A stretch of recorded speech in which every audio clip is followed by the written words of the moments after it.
Treasure Island. Chapter 5. I finally stopped running and saw that I was close to the bottom of one of the small hills.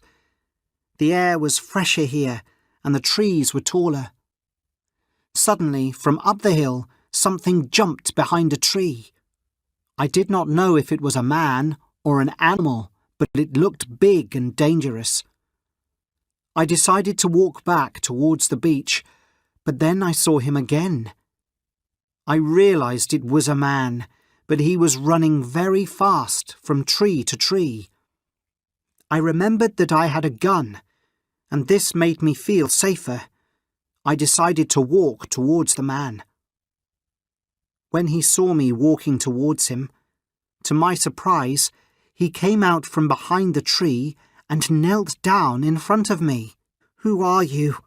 I asked. "Ben Gunn," he said in a dry voice. "I've not spoken to anyone for 3 years. The man had very long hair and skin that was burned by the sun. His clothes were dirty and made of old sails. "What happened to you?" I asked. "I was left here by a ship," he said. "I've lived on fish and fruit ever since. I dream of eating good food again." "If I can get back to my ship, I'll give you bread and cheese," I said. He began to look worried. "If you can get back to your ship? Why? What's to stop you?" he said. "It isn't a problem with you," I replied. "I'm a good man," he told me. "I'm very rich too," he said in a quiet voice. I began to think that perhaps Ben Gunn was crazy. Ben Gunn saw that I did not believe him. "I am rich, and you can be rich too because you found me," he said.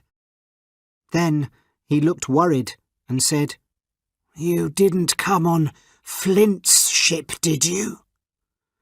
I realized now that this man could help me. "No, Flint's dead, but some of Flint's crew is on the ship. That is not good for any of us," I told him. "Is there a man with one leg?" he asked. "Yes, Silver. He's the cook and their leader," I explained. "If you work for Silver, I'm finished," he said. I decided to tell him my story from the start, and he looked very interested. "You're a good boy," he said at the end.